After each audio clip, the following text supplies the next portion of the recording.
yung paninira ni Auntie Claire kay Vice President Sara Duterte tungkol po dyan sa DepEd o dating DepEd Secretary po itong si VP Sara Duterte ay ito, nag-aw-aw-aw na naman si Auntie Claire.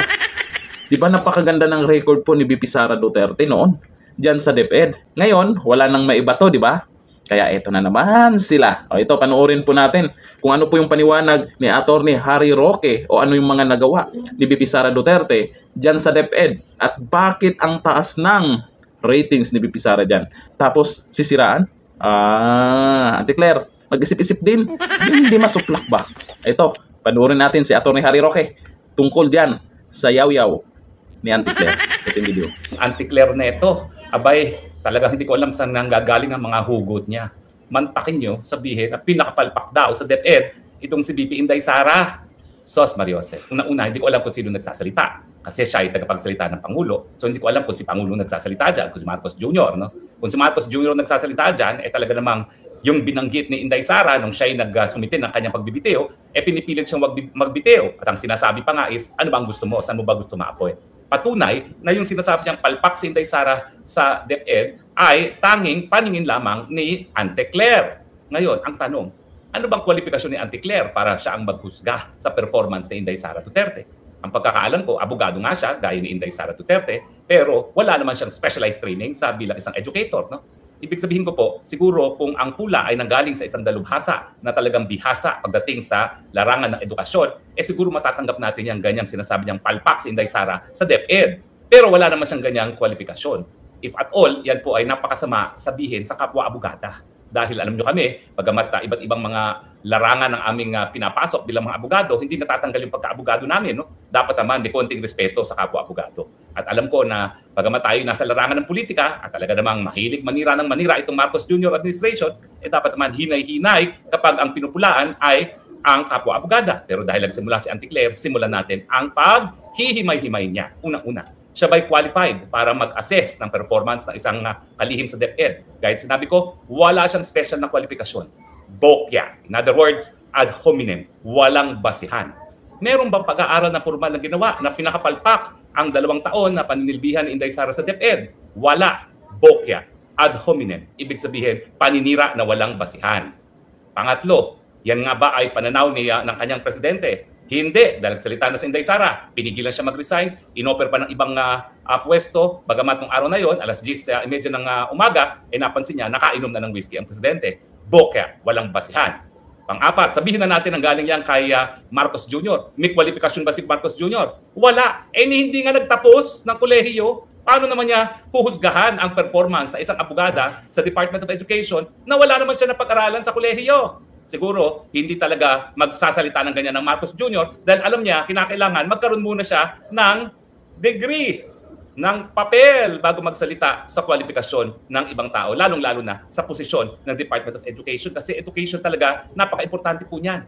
At buti sana kung kahirapan ng dahilan kung bakit ang Marcos Jr. ay hindi nakapagtapos sa pag-aaral. Hindi naman po. Ang hindi kanyang pagkakatapos ay nalathala naman yan sa Rolling Stone dahil nung siya ay estudyante, nako, singhot ng polboron doon sa Oxford, di ba? Sabi nga dun sa Rolling Stone magazine ng article na yun, na hindi naman niya dinimanda for libel. Abay, kilo-kilo kung bumili ng cocaine itong Marcos Jr. nung siya ay estudyante sa Oxford. Magtataka pa ba kayo na siya ay drop out? Pero ang punto rito, sige, wag na natin siyang maliitin dahil siya ay drop out. Pero, naturalmente, dahil siya ay walang kahit anong kurso na natapos, wala naman siya karapatan maghusga sa kakayahan ni VP Sara bilang isang DepEd Secretary.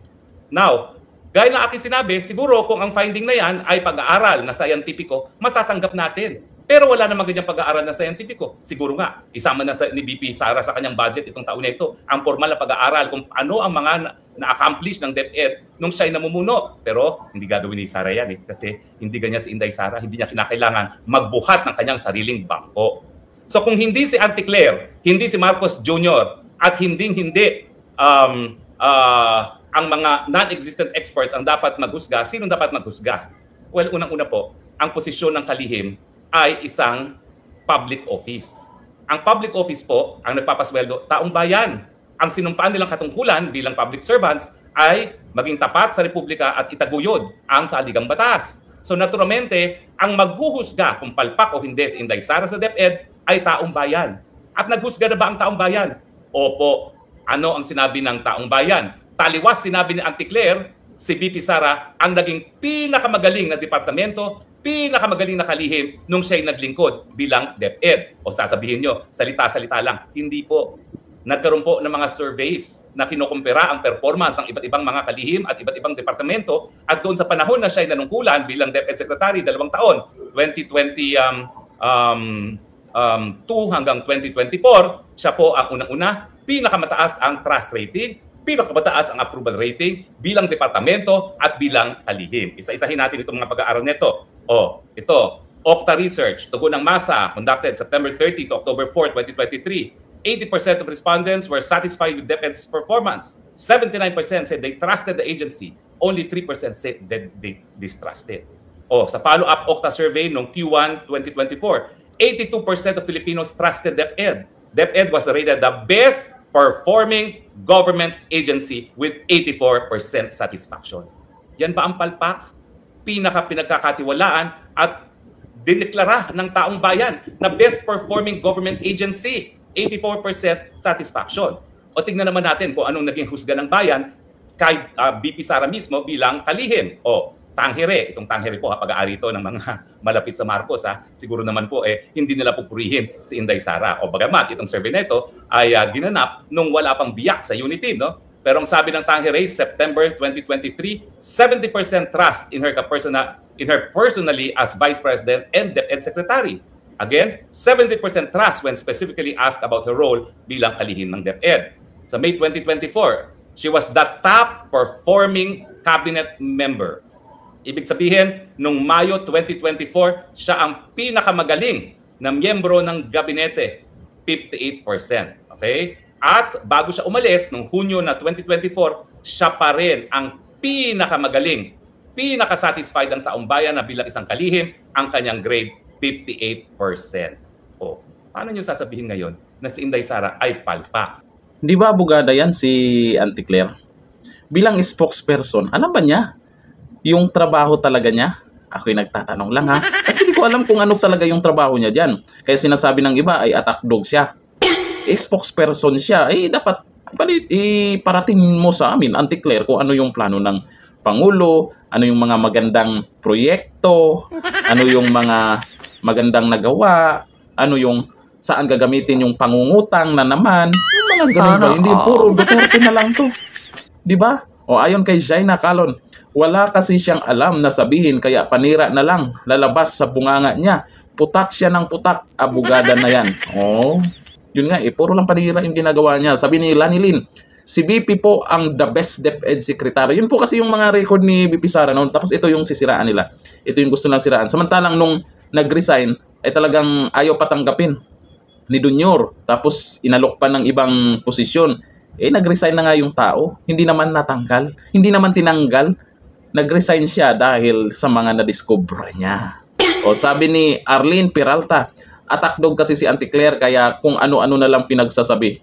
Parang hindi abogado magyayaw-yaw Diba? Spokesperson ka pero ganyan ka. Sa lahat ng naging spokesperson, ito lang si Auntie Claire ang ganyan. Ewan ko lang. Sabi ni Sharon De Leon, pag nakikita ko sa TV, pag salita yan si Claire, nakaka-visit.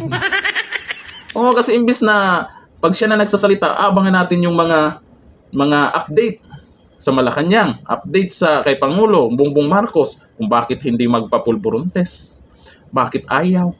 Takot ba? Ano yung dahilan? Bakit nagalit yung Pangulo natin nung sa flood control project? Kasi galit-galitan daw Mga ganong update. Duterte na naman. Lagi na lang Duterte. Nako, nagpahalata talaga kayo. Gusto nyong siraan ng siraan si VP Sara. Pero paalala, malapit na ang 2028, Auntie Claire. Hindi habang buhay, nandyan ka. Hanggang dito lang. Thank you. Bye-bye.